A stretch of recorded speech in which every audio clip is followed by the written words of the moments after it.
mukhang may mahikang mukhang may mahikang niluluto ang mga Pinklawan, mga kababayan. Namnamin natin kung ano 'tong may ganap sila, eh. Meron silang I don't know, ano kaya ang eksena ng mga Pinklawan? I think in preparation for 2028 elections. Okay? So ito, shinare naman na ni 167 ito. So, yan. This one. Oh.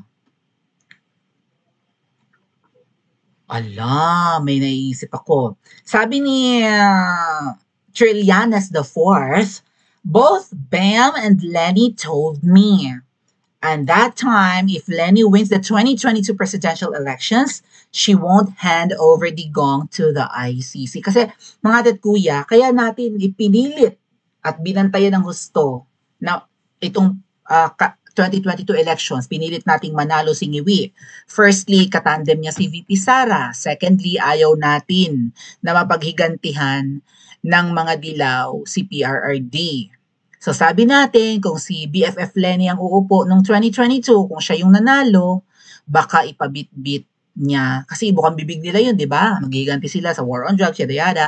Galit sila kay PRRD. So malamang kapag kadilaw or pink ang umupo noong 2022 at hindi si Ngiwi, baka maipabit-bit pa ICC. Kasi may mga narinig na tayong chikang ganyan. Baka ipakulong sa ICC si PRRD. Okay? So, hindi tayo nagtiwala sa mga kakamping kasi dilaw yun na naging pink na nagpalit ng kulay.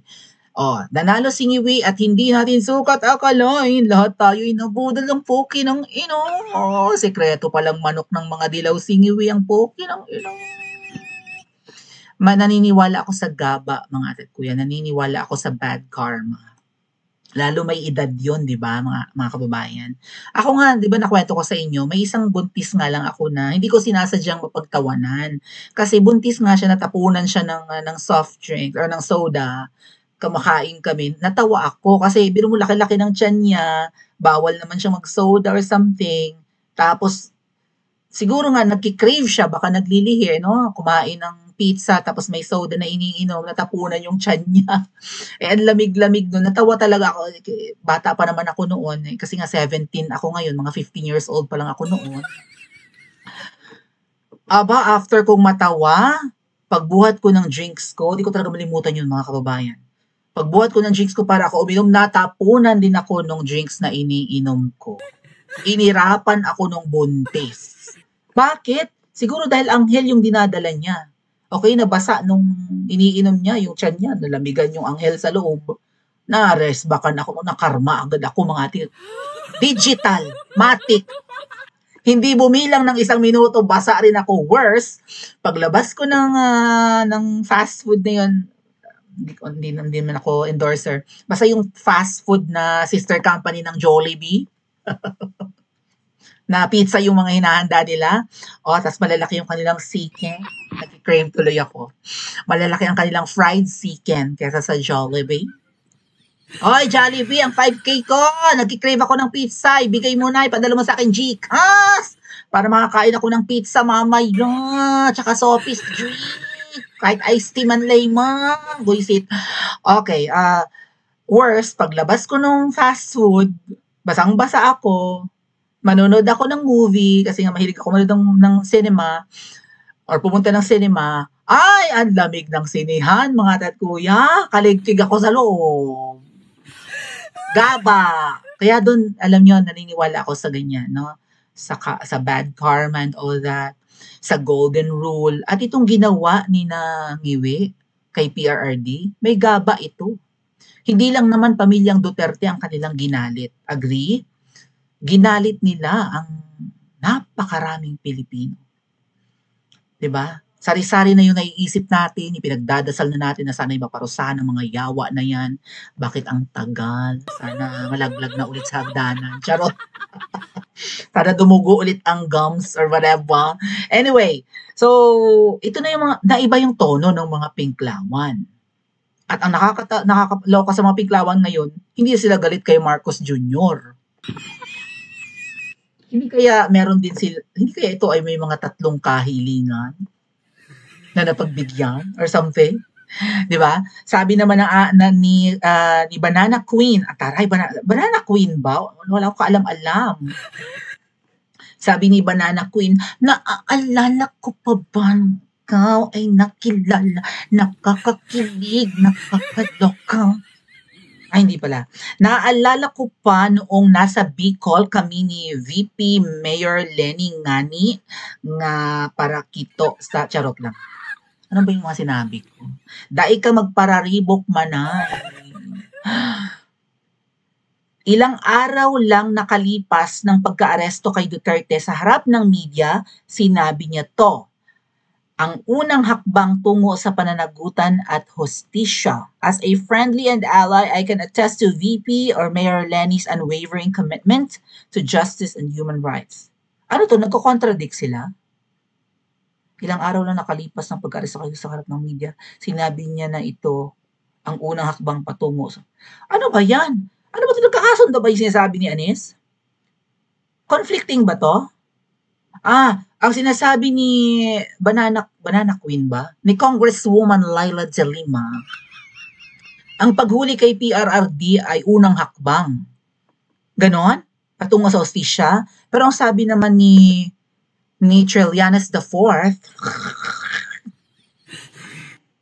ay sinabi ni Bam at ni BFF Lenny na hindi niya i-turn over si Tatay Digong kung sakaling siya nanalo noong 2022. Conflicting yung dalawa. Sino nagsasabi ng totoo? Sino nagsisinungaling? Nalito Akems. Okay. Si Trillanes, kilalang sinungaling. Well, even Laila de Lima. Siyempre, frailties of a woman yan. Ang pagsisinungaling. Okay. Sino kaya sa kanila ang nakahiling na sa Genie in a Bottle?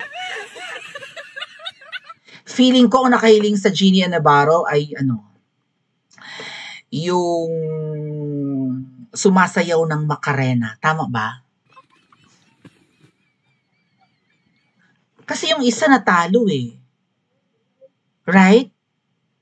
Between Trillanes and Congresswoman Laila de Lima, si Laila de Lima nanalo. Kaya congresswoman na siya. ML party list. Yes, ML. Talagang kinagat. Siguro sabi ng mga batang botante, ay, ML party list, parang laro. Binoto na. Nanalo si de Lima. Si Trillanes, on the other hand, natalo sa pagka-mayor, right, ng Caloocan. Hindi siya nagwagi.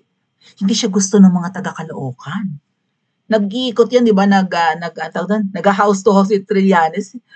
Hindi warm ang tao sa kanya. Wala nang charm. How does it feel kaya mga kababayan no na senador ka at tinitingala noong araw, tumakbo ka na lang ng mayor, hindi ka pa nanalo.